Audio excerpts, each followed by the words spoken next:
Bilmem ki nasıl anlatsam size, nasıl derdimi.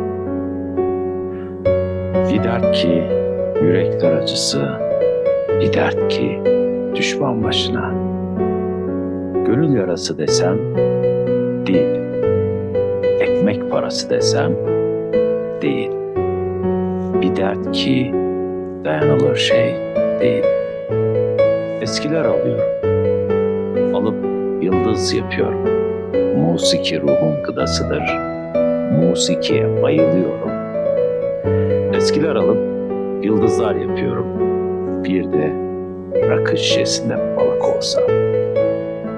Öyle Orhan Veli sabah dilime dolanmıştı. Prova öncesi böyle bir bu şiiri okuyayım dedim. Orhan Veli. Bilmem ki nasıl anlatsam şiiri.